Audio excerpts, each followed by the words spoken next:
Hello everyone, ಏನ್ ನಮ್ಮ chairman ಸಾಹೇಬ್ರು CGL ನೋಟಿಫಿಕೇಶನ್ ಕೂಡ ಬಿಡ್ತಾ ಇಲ್ಲ, ಸುಮ್ನೆ ಕೂತಿದಾರೆ ಅಂತ ಅನ್ಕೊಂಡಿದ್ವಿ. ಅವರು ಸುಮ್ನೆ ಕೂತಿಲ್ಲ. CHSL ರಿಸಲ್ಟ್ ಬಂದ್ಬಿಟ್ಟಿದೆ. ಯಾರ್ದೆಲ್ಲ ಸೆಲೆಕ್ಷನ್ ಆಗಿದೆ ಕಂಗ್ರಾಚುಲೇಷನ್. ನೋಡ್ರಿ, CHSL ರಿಸಲ್ಟ್ ಬಿಟ್ಟಿದ್ದಾರೆ.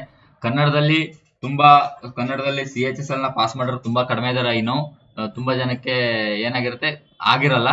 ಬಟ್ ಆದ್ರೂ ಎಲ್ಲಾದ್ರೂ ಒಬ್ಬೊಬ್ರು ಸೆಲೆಕ್ಷನ್ ಆದ್ರೂ ಇದ್ರೆ ಅವರಿಗೆ ಕಂಗ್ರಾಚುಲೇಷನ್. ಬಟ್ ಈ ವಿಡಿಯೋನ ನೀವು ಪ್ರತಿಯೊಬ್ರು ನೋಡ್ಬೇಕಾಗಿರುತ್ತೆ. ಯಾಕಂತಂದ್ರೆ ನೀವು ನೆಕ್ಸ್ಟ್ ಇಯರ್ಗೆ ನಿಮಗೆ ಪ್ರಿಪರೇಷನ್ಗೆ ಹೆಲ್ಪ್ ಆಗುತ್ತೆ. ನಿಮ್ಗೆ ಗೊತ್ತಾಗುತ್ತೆ ಏನ್ ಪ್ಯಾಟರ್ನ್ ಅಂತೇಳಿ, ಹೇಗೆ ಹೇಗೆ ಕಟ್ ಆಫ್ ನಡೆಯುತ್ತೆ, ಹೇಗೆ ಎಕ್ಸಾಮ್ ಆಗುತ್ತೆ ಅಂತ ನಾನು ಕಂಪ್ಲೀಟ್ ಡೀಟೇಲ್ಸ್ ಕೊಡ್ತೇನೆ. ನಿಮ್ಗೆ ಗೊತ್ತಿರ್ಬೋದು, ಕನ್ನಡದಲ್ಲಿ ಯಾರು first of all CHSL result ಯಾರು ಮಾಡಿಲ್ಲ ಬಿಡಿ, ಯಾರಿಗೂ ಗೊತ್ತೇ ಇಲ್ಲೇನೋ.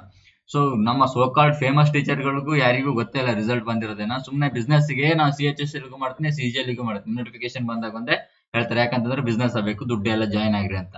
ಅದರಿಂದ ಏನು ಯೂಸ್ ಇಲ್ಲ. ಯಾರ ಸೆಲೆಕ್ಷನ್ ಅಂತೂ ಮಾಡಕ್ಕಾಗಲ್ಲ. ಹಂಗಿದ್ರೆ ತೋರ್ಸ್ರಿ, GD ನಮ್ದು ಭಯಂಕರ ರಿಸಲ್ಟ್, ಇಷ್ಟಿಷ್ಟು ಉದ್ದದ ರಿಸಲ್ಟ್ ಅಂತ ತೋರಿಸಿದವರು ಈಗ ತೋರ್ಸ್ಲಿ CGL CHSL ಬಂದಾಗ ನಮ್ಮ ಸ್ಟೂಡೆಂಟ್ ಸೆಲೆಕ್ಷನ್ ಆಗಿದ್ದಾರೆ, ಇಷ್ಟಿಷ್ಟು ಉದ್ದ ರಿಸಲ್ಟ್ ಭಯಂಕರ ಅಂತ ತೋರ್ಸ್ಲಿ ನೋಡೋಣ. ಒಬ್ರು ಇಲ್ಲ. ಯಾಕಂತಂದ್ರೆ ಇದು ಆಲ್ ಇಂಡಿಯಾ ಕಟ್ ಆಫ್ ಬೀಳತ್ತೆ.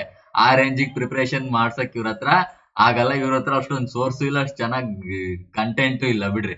ನಾನೇ ಏನಾದ್ರು ನಾರ್ತ್ ಅವ್ರ ಕಂಟೆಂಟ್ ನನ್ನ ಹತ್ರ ಇದೆ, ನಾನೇನಾದ್ರೂ ಸ್ಟಾರ್ಟ್ ಮಾಡ್ಬೇಕೇನೆ ನೆಕ್ಸ್ಟ್. ಸುಮ್ನೆ ಬುಕಾಳಿ ಹೊಡಿತಾರೆ ಹಂಗೆ. ಏನ್ ಭಯಂಕರ ನಾವು ಬ್ಯಾಂಕಿಂಗ್ ಪ್ರಿಪರೇಷನ್ ಮಾಡಿಸ್ತೀವಿ, ಅದು ಪ್ರಿಪರೇಷನ್ ಮಾಡಿಸ್ತೀವಿ. ಸೆಲೆಕ್ಷನ್ ಇದ್ರೆ ನೋ ಕೋತಾ. ಯಾಕೆ ಕೋತಾ? ಯಾಕಂತಂದ್ರೆ GD ಒಂದೇ ಸೆಲೆಕ್ಷನ್ ಮಾಡಕ್ಕಾಗೋದು. ಯಾಕಂತಂದ್ರೆ ಇಲ್ಲಿ GD ಬರೀ ಕರ್ನಾಟಕದಲ್ಲಿ ಮಾತ್ರ ಸೆಲೆಕ್ಷನ್. ಯಾರೋ ಒಬ್ಬ ಸೆಲೆಕ್ಷನ್ ಆಗ್ಲೇಬೇಕು, ಅದು ಕರ್ನಾಟಕದಲ್ಲಿ ಆಗ್ತಾರೆ. ಸೊ ಅದು ನಮ್ ಸ್ಟೂಡೆಂಟ್ ಆಗಿರ್ತಾರಂತ. ಸೊ CHSL CGL ಸೆಲೆಕ್ಷನ್ ಮಾಡಿ ತೋರಿಸ್ರಿ, ಅವಾಗ ಒಪ್ಪುವ. ಓಕೆ, ಈಗ CHSL ರಿಸಲ್ಟ್ ಬಂದ್ರೆ ಜಸ್ಟ್ ನೋಡ್ಕೊಳ್ಳಿ ಹೆಂಗ್ ಆಗುತ್ತೆ ಅಂತ ಗೊತ್ತಾಗುತ್ತೆ. ಇದು CGL 390 ಮಾರ್ಕ್ಸ್ ಎಕ್ಸಾಮ್ ಆಗುತ್ತೆ. ಅಂದ್ರೆ 130 ಕ್ವಶನ್, ಪ್ರತಿ ಕ್ವಶನ್ಗೆ 3 ಮಾರ್ಕ್ಸ್, 13 ಮೂರ್ಲೆ 390. ಸೊ 390 ಮಾರ್ಕ್ಸ್ ಆಗುತ್ತೆ. CHSL 360 ಮಾರ್ಕ್ಸ್ ಆಗುತ್ತೆ. ಅಂತಂದ್ರೆ 120 ಕ್ವಶನ್ ಇರುತ್ತೆ. 12 ಮೂರ್ಲೆ 36, 360 ಮಾರ್ಕ್ಸ್ ಆಗುತ್ತೆ. ಓಕೆನಾ? ಇಂಥದ್ದು ಇನ್ಫಾರ್ಮೇಶನ್ ಗೊತ್ತಿರಲ್ಲ ಬಿಡಿ, ಜಸ್ಟ್ ನೋಟಿಫಿಕೇಶನ್ ಬಿಟ್ಟಿದ್ದಾರೆ ಅಂತ ಅಷ್ಟೇ ಗೊತ್ತಿರೋದು ನಿಮ್ ಟೀಚರ್ಸ್. ಕೆಲವೊಂದು ಸೋ ಕಾಲ್ಡ್ ಫೇಮಸ್ ಟೀಚರ್ಸ್ ಇರಲ್ಲ, ಅವರಿಗೆ ಏನಕ್ಕೆ ಅಷ್ಟೇ ಗೊತ್ತಿರುತ್ತೆ. ನೋಟಿಫಿಕೇಶನ್ ಬಿಟ್ಟಿದ್ದಾರೆ, ಬರ್ರಿ ಬರ್ರಿ ಬರ್ರಿ ಜಾಯ್ನ್ ಆಗ್ರಿ, ಬಿಸ್ನೆಸ್ ನಮಗೆ. ಸೊ ಅಷ್ಟೇ ಗೊತ್ತಿರೋದು. ಎಕ್ಸಾಮ್ ಪ್ಯಾಟರ್ನ್ ಏನು ಎಂತ ಕತೆ, ಯಾವ ತರ ಕ್ವಶನ್ ಒಂದು ಗೊತ್ತಿಲ್ಲ. ಅದರಿಂದ ಅವ್ರಿಗೆ ಏನಾವಾಗ ನಿಮ್ ಸೆಲೆಕ್ಷನ್ ತಗೊಳ್ಳಿ ಬಿಡ್ರಿ, ಜಾಯ್ನ್ ಆದ್ರೆ ಆಯ್ತು, ಸೆಲೆಕ್ಷನ್ ಬ್ಯಾಚ್ ತಗೊಂಡ್ರೆ ಆಯ್ತು, ಮುಗೀತು, ಅವ್ರಿಗೆ ಲಾಭ. ಸೊ ಬಿಡಿ. ಸೊ ಈಗ ಏನ್ ಮಾಡಿದ್ದಾರೆ, ರಿಸಲ್ಟ್ ಬಿಟ್ಟಿದ್ದಾರೆ. ಏನಕ್ಕೆ? ಫೈನಲ್ ಸೆಲೆಕ್ಷನ್ ಲಿಸ್ಟ್ ಇದು. ಓಕೆನಾ? 1:1 ಲಿಸ್ಟ್ ಬಿಟ್ಟಿದ್ದಾರೆ. ಫೈನಲ್ ಸೆಲೆಕ್ಷನ್ ಇದು ಡಾಕ್ಯುಮೆಂಟ್ ಏನು ಟೈರ್ 1 ಅಲ್ಲಿ ಎಕ್ಸಾಮ್ ಆಗಿತ್ತು, ಏನೋ ಫೆಬ್ರವರಿಗೆ, ಹಾಗೆ ಏಪ್ರಿಲ್ ಅಲ್ಲಿ ಟೈರ್ 2 ಎಕ್ಸಾಮ್ ಆಯ್ತು. ಅದನ್ನ ಈಗ ರಿಸಲ್ಟ್ ಬಿಟ್ಟಿದ್ದಾರೆ. ಓಕೆ, ಇದರಲ್ಲಿ ನಾವು ಸೀದಾ ನೋಡೋದಾದ್ರೆ ರಿಸಲ್ಟ್ ಹತ್ತಕ್ಕೆ ಬರೋಣ. ಏನಾಗಿದೆ, vacancy ಎಷ್ಟಾಗಿತ್ತು, EWS, SC ST OBC UR ಇದಕ್ಕೆ ನೋಡ್ರಿ 1675ರಲ್ಲಿ 74 ಆಗಿದ್ರೆ, ಏನೋ ಡಾಕ್ಯುಮೆಂಟ್ ಅಲ್ಲಿ ಒಂದೇನೋ ಎಗ್ರಿದಾನಂತ ಕಾಣುತ್ತೆ. ಸೊ ಯಾವುದೋ ಸೆಲೆಕ್ಷನ್ ಆಗಿಲ್ಲ. ಸೊ ಹಾಗಾಗಿ ಇಷ್ಟು ಅಥವಾ ಒಂದು ಪೋಸ್ಟ್ ಅನ್ನ ಲೆಸ್ ಮಾಡಿದಾರೆ ಅಂತ ಕಾಣುತ್ತೆ. ನೋಡಿ, ಎಷ್ಟು ಪೋಸ್ಟ್ ಇದಾವೆ ಅಷ್ಟೇ ತಗೊಂಡಿದ್ದಾರೆ. ಓಕೆ, ನೆಕ್ಸ್ಟ್ ಈಗ ನಾವು ಕಟ್ ಆಫ್ ವಿಚಾರಕ್ಕೆ ಬಂದ್ರೆ ನೋಡಿ, ಇದು D5 ಪೋಸ್ಟ್, D54 ಇದು ಹಿಂಗಂದ್ರೆ ಏನು ಸರ್? D54 DL54 ಅಂತಂದ್ರೆ ನಾನು ಸಿಂಪಲ್ ಆಗಿ ಇಲ್ಲಿ ತೋರಿಸ್ತೇನೆ. ಒಂದೇ ನಿಮಿಷ ಹಿಂಗೆ ರೀ. ಇಲ್ಲಿದೆ ನೋಡ್ರಿ, ಇಲ್ಲಿ ಹಾಕಿದ್ದಾರೆ. L01 ಅಂತಂದ್ರೆ ಏನು, LDC JSC ಎಲ್ಲಿ ಡಿಪಾರ್ಟ್ಮೆಂಟ್ ನೇಮ್ ಏನು, L52 ಅಂದ್ರೆ ಏನು, ಹಾಗೆ ಸಾರಿ L52 ಅಂದ್ರೆ ಏನು, ಹಾಗೆ D54 ಇಲ್ಲೇ ಇದೆ. D54 ಅಂದ್ರೆ ಏನು, DEO ಗ್ರೇಡು. ಇದು ಮಿನಿಸ್ಟ್ರಿ ಆಫ್ ಪರ್ಸನಲ್ ಮತ್ತೆ ಪಬ್ಲಿಕ್ ಗ್ರೀವೆನ್ಸ್ ಅಲ್ಲಿ ಈ ಪೋಸ್ಟ್ DEO ಪೋಸ್ಟ್. ಓಕೆನಾ? Data entry operator. So data entry operator ಅಂದ್ರೆ ನೀವು ತಿಳ್ಕೊಂಡಿರೋ ಆಪರೇಟರ್ ಅಲ್ಲ, ಸ್ವಲ್ಪ ಹೈ ಲೆವೆಲ್ ಜಾಬ್ ಅದು. ಓಕೆ, ಸೊ ಇಂಥ ಪೋಸ್ಟ್ಗಳಿಗೆ ಸೊ ಇಲ್ಲಿ ಕೋಡ್ ನಂಬರ್ ನೋಡ್ಕೊಂತೀರಾ, ಯಾವ್ಯಾವ ಪೋಸ್ಟಿಗೆ ಎಷ್ಟೆಷ್ಟು ನಿಂತಿದೆ ಅಂತ ನೋಡ್ಕೊಂತೀರಾ. ನೋಡ್ರಿ, ಇದು ಟೋಟಲ್ ಮಾರ್ಕ್ಸ್. ಅಂತಂದ್ರೆ 360ಕ್ಕೆ ಎಕ್ಸಾಮ್ ಆಗಿತ್ತಲ್ಲ, ಅದಕ್ಕೆ ಈ ಮಾರ್ಕ್ಸ್. ಇದು ಏನಕ್ಕೆ ಅಂತಂದ್ರೆ ಸೆಕ್ಷನ್ 1 ನಲ್ಲಿ ಅಂತಂದ್ರೆ ಮ್ಯಾಥ್ಸ್ ಮತ್ತೆ ರೀಸನಿಂಗ್ ಇರುತ್ತಲ್ಲ, ಆ ಸ್ಕೋರ್ ಎಲ್ಲಿದು ಟೈರ್ 1 ಇಂದು ಅಂದ್ರೆ ಪ್ರಿಲಿಮ್ಸ್ ಇಂದು. ಯಾಕೆ ಸರ್ ಪ್ರಿಲಿಮ್ಸ್ ಇನ್ ಸ್ಕೋರ್ ಕೊಟ್ಟಿದ್ದಾರೆ ಅಂತಂದ್ರೆ, ಇನ್ ಕೇಸ್ ಟೈ ಆದ್ರೆ, ಈ ಮಾರ್ಕ್ಸ್ ಟೈ ಆದ್ರೆ, ಇಬ್ಬರ ಮಧ್ಯೆ ಡ್ರಾ ಆದ್ರೆ ಏನ್ ಮಾಡ್ತಾರೆ, ಇದ್ರಲ್ಲಿ ಯಾರು ಜಾಸ್ತಿ ಮಾರ್ಕ್ಸ್ ತಗೊಂಡಿದ್ದಾರೆ ಅಂತ ನೋಡ್ತಾರೆ. ಓಕೆನಾ? ಅಕಸ್ಮಾತ್ ಇದ್ರಲ್ಲೂ ಸ್ವಲ್ಪ ವ್ಯತ್ಯಾಸ ಆದ್ರೆ, ಸಾರಿ ಸೆಕ್ಷನ್ 1 ನಲ್ಲಿ ಯಾರು ಮಾರ್ಕ್ಸ್ ತಗೊಂಡಿದ್ದಾರೆ ನೋಡ್ತಾರೆ. ಅಂದ್ರೆ ಮ್ಯಾಥ್ಸ್ ಮತ್ತೆ ಇಂಗ್ಲಿಷ್ ಅಲ್ಲಿ ಟೈರ್ 2 ಅಲ್ಲಿ ಸೆಕ್ಷನ್ 1 ನಲ್ಲಿ. ಹಾಗೆ ಇದ್ರಲ್ಲಿ ಏನಾದ್ರು ಸ್ವಲ್ಪ ಸಮ ಆಯ್ತು ಅಂತಂದ್ರೆ ಟೈರ್ 1 ನಲ್ಲಿ ಯಾರು ಜಾಸ್ತಿ ಮಾರ್ಕ್ಸ್ ತಗೊಂಡಿದ್ದಾರೆ, ಪಾಯಿಂಟ್ ಅಲ್ಲಿ ಇರ್ತದೆ ಟೈರ್ 1 ಮಾರ್ಕ್ಸ್. ಸೊ ಹಾಗಾಗಿ ಈ ತರ. ಓಕೆನಾ? ಈ ತರ ಮಾರ್ಕ್ಸ್ ಆಗಿದೆ. ಇಲ್ಲಿ ನೋಡ್ತಾ ಇರೋದು OBC UR ನಾನು ನೋಡ್ತಾ ಹೋಗ್ತೇನೆ. 317 ಮಾರ್ಕ್ಸ್ ಇದೆ ಒಂದು ಪೋಸ್ಟಿಗೆ. ಇದು ಪೋಸ್ಟ್ ವೈಸ್ ಕಟ್ ಆಫ್ ನ ಬಿಡ್ತಾ ಹೋಗ್ತಾರೆ. ಇದು 281 ಇದೆ ಈ ಪೋಸ್ಟಿಗೆ. ಓಕೆನಾ? ಪೋಸ್ಟ್ ಪ್ರತಿ ಪೋಸ್ಟ್ಗೆ, ಯಾಕಂತಂದ್ರೆ ನೀವು ಪೋಸ್ಟ್ ಪ್ರಿಫರೆನ್ಸ್ ಸೆಲೆಕ್ಷನ್ ಮಾಡ್ಕೊಂತೀರಲ್ವಾ, ಪ್ರತಿ ಪೋಸ್ಟಿಗೂ ಈ ತರ ಈಗ ನಾರ್ಮಲ್ ಆಗಿ ಯಾವ್ದೋ ಒಂದು ಕಟ್ ಆಫ್ ಅಂತಲ್ಲ, ಪ್ರತಿ ಪೋಸ್ಟಿಗೂ ಇಂತಿಷ್ಟು ಪೋಸ್ಟ್ ಬಿಟ್ಟಿರ್ತಾರೆ, ಪ್ರತಿ ಪೋಸ್ಟಿಗೂ cut off. Lowest cut off may be ನನ್ನ ಪ್ರಕಾರ 300 ಏನೋ ಇರಬೇಕು ಅಂತಂದ್ರೆ OBC ಮತ್ತೆ ಜನರಲ್ ಹೇಳ್ತಾ ಇರೋದು ನಾನು. ಓಕೆನಾ, OBC ಇಲ್ಲಿ 296, ಅಲ್ಲಿ 281 ಇದೆ. ಜನರಲ್ಗಂತೂ 290 ಮೇಲೆ ಹೋಗಿದೆ ಅನ್ಸುತ್ತೆ over all lowest cut of ಅಂತ ಬಂದ್ರೆ, ಲೋಯೆಸ್ಟ್.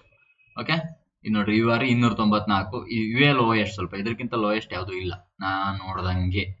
ಓಕೆ, ಸೊ 290 280 ಆಸ್ಪಾಸಲ್ಲೇ ಲೋಯೆಸ್ಟ್. ಹೈಯೆಸ್ಟ್ ಅಂತಂದ್ರೆ ಸುಮಾರು 300 ದಾಟ್ ಹೋಗಿದಾವೆ.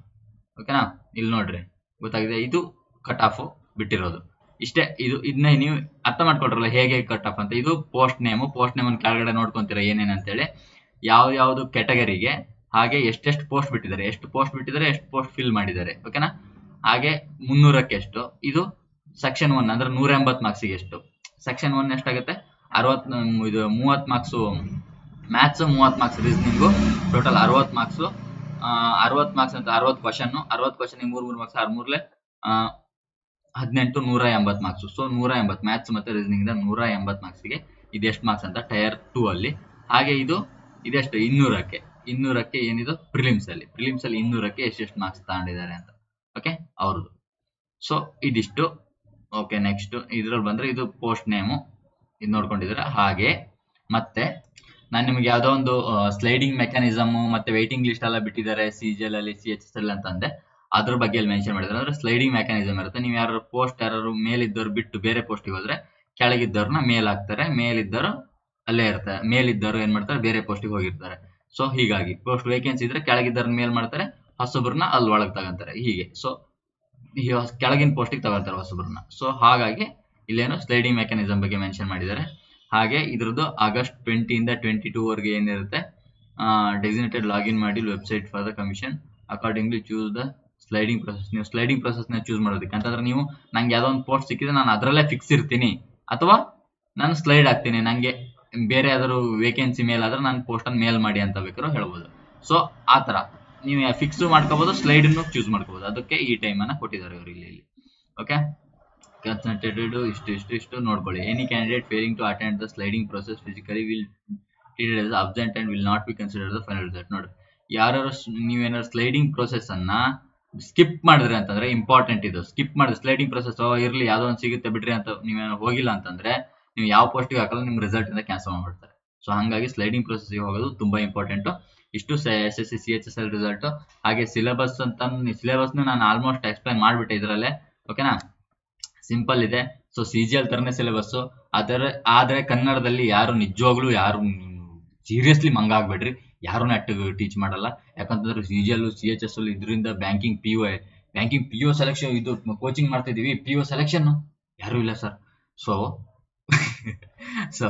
ಯಾರು ಇಲ್ಲ ಸರ್ ಅಲ್ಲ, ಅಂದ್ರೆ ಅವ್ರ ಹತ್ರ ಅಷ್ಟೊಂದು ಕಂಟೆಂಟ್ ಕೊಟ್ಟು, ಅಷ್ಟೊಂದು ಕ್ವಾಲಿಟಿ ಕಂಟೆಂಟ್ ಕೊಟ್ಟು ನಾವು ನಾರ್ತ್ UP ಬಿಹಾರ ರಾಜಸ್ಥಾನ್ ಇಂಥರ ಜೊತೆಗೆ ಕಾಂಪಿಟೇಷನ್ ಮಾಡಿ, ಯಾಕಂತಂದ್ರೆ ಅಲ್ಲಿ ಕೋಚಿಂಗ್ ಇಂದ ಬೀಡು. ನಮ್ಮಲ್ಲಿ ಹೇಗೆ ನಾವು ಸಿನಿಮಾದ ಪೋಸ್ಟರ್ ಹಾಕ್ತಿವಲ್ಲ ರೋಡ್ಗಳಲ್ಲಿ, ಪೋಸ್ಟರ್ಗಳು, ಸಿನಿಮಾ ಪೋಸ್ಟರ್ ರಿಲೀಸ್ ಆಯ್ತು ಅಂದ ತಕ್ಷಣ ಪೋಸ್ಟರ್ ಹಾಕ್ತಾರೆ ಗೊತ್ತಾ, ಅದೇ ತರ ನೀವು ನಾರ್ತ್ ಹೋದ್ರೆ ಡೆಲ್ಲಿ, ಮುಖರ್ಜಿ ನಗರ ಈ ತರ ಎಲ್ಲ ಹೋದ್ರೆ ಒಂದು ಬುಕ್ ರಿಲೀಸ್ ಆಯ್ತು ಅಂತಂದ್ರೆ ಬೀದಿ ತುಂಬಾ ಪೋಸ್ಟ್ ಗಳಾಗುತ್ತೆ. ಒಂದು ಸಿನಿಮಾ ರಿಲೀಸ್ ಆಗಿರೋದು ಅಷ್ಟೊಂದು ಗೌರ್ಮೆಂಟ್ ಎಕ್ಸಾಮ್ ಕ್ರೇಜ್ ಇದೆ. ಹಾಗಾಗಿ ಅಷ್ಟೊಂದು ಅಲ್ಲಿ, ಯಾಕಂತಂದ್ರೆ ಜನಸಂಖ್ಯೆ ಜಾಸ್ತಿ, ನಮ್ ತರ ಸೌತ್ ತರ ಇದಿಲ್ಲ, ರಿಸೋರ್ಸಸ್ ಇಲ್ಲ, ಗೌರ್ಮೆಂಟ್ ಜಾಬ್ ಬಿಟ್ರೆ ಬೇರೆ ಗತಿ ಇಲ್ಲ. ಹಂಗಾಗಿ ಸಿಕ್ಕಾಪಟ್ಟ ಕಾಂಪಿಟೇಷನ್ ಇರುತ್ತೆ. ಅವ್ರಿಗೆ ನಾವು ಕಾಂಪಿಟೇಷನ್ ಮಾಡ್ಬೇಕಂದ್ರೆ ಅವ್ರು ಏನ್ ಕಂಟೆಂಟ್ ಅನ್ನ ಸ್ಟಡಿ ಮಾಡ್ತಾರಲ್ವಾ, ಅವ್ರೇನು ಊಟ ತಿಂತಾರಲ್ವಾ, ಅದೇ ಊಟ ನಾವು ತಿಂದ್ರೆ ಅವ್ರ ತರನೇ ಬೆಳೆಯಕ್ ಸಾಧ್ಯ. ಅವರು ಒಳ್ಳೊಳ್ಳೆ ರಾಗಿ ಮುದ್ದೆ ಹಣ್ಣು ತಿಂತಾರೆ, ನಾವಿಲ್ಲಿ ಬರೀ ಅನ್ನ ತಿಂತೀವಿ. ಬೆಳಿಬೇಕಲ್ಲ ನಟ್ಟಿಗೆ, ಅದೇ ತರ ದೇಹ ಬೆಳಿಬೇಕಲ್ಲ ಅಂತಂದ್ರೆ. ಎಕ್ಸಾಂಪಲ್, ನಾನು ಮೈಂಡ್ ಮ್ಯಾಚುರಿಟಿ ಮತ್ತೆ ನಿಮ್ಮ ನಾಲೆಡ್ಜ್ ಗೇನಿಂಗ್ ಬಗ್ಗೆ ಹೇಳ್ತಿರೋದು. ಅವರು ಭಯಂಕರ ಒಳ್ಳೊಳ್ಳೆ ನಾಲೆಡ್ಜ್ ಅಂತ ತಗೊಂತಿದ್ದಾರೆ. ಇವ್ರು ಯಾರೋ ಬಿಸ್ನೆಸ್ ಮಾಡ್ತಾ ಇರೋದು ಕನ್ನಡದಲ್ಲಿ ಸ್ಟೇಟ್ ಗೌರ್ಮೆಂಟ್ ಎಕ್ಸಾಮ್ ಸಿಲೆಬಸ್ ಇಟ್ಕೊಂಡು ಸೆಂಟ್ರಲ್ ಗೌರ್ಮೆಂಟ್ ಮಾಡ್ತಾರೆ. ಇವರು ಜಸ್ಟ್ ಸಿಲೆಬಸ್ ನೋಟಿಫಿಕೇಶನ್ ಅಷ್ಟೇ ಗೊತ್ತಿರುತ್ತೆ, ರಿಸಲ್ಟ್ ಏನು ಗೊತ್ತಿರಲ್ಲ. ಇದನ್ನ ತಗೊಂಡು ನೀವು ಸ್ಟಡಿ ಮಾಡ್ತೀರಾ ಅಂತಂದ್ರೆ how you can get in, ನಿಮ್ಗೆ ಹೇಗೆ ಒಳಗಡೆ ಅಲ್ಲಿ ಹೋಗ್ಲಿಕ್ಕೆ ಸಾಧ್ಯ ಆಗುತ್ತೆ? ಅವರನ್ನು ಕಾಂಪೀಟ್ ಮಾಡಿ ಹೋಗ್ಬೇಕಂತಂದ್ರೆ ನೀವು ಅವರ ಸಿಲೆಬಸ್, ಅವರ ಕಂಟೆಂಟ್ ಅನ್ನು ಸ್ಟಡಿ ಮಾಡಬೇಕು. ಅದ್ರ ಬಗ್ಗೆ ನಾನು ನಿಮ್ಗೆ ಗೈಡ್ ಮಾಡ್ತೀನಿ.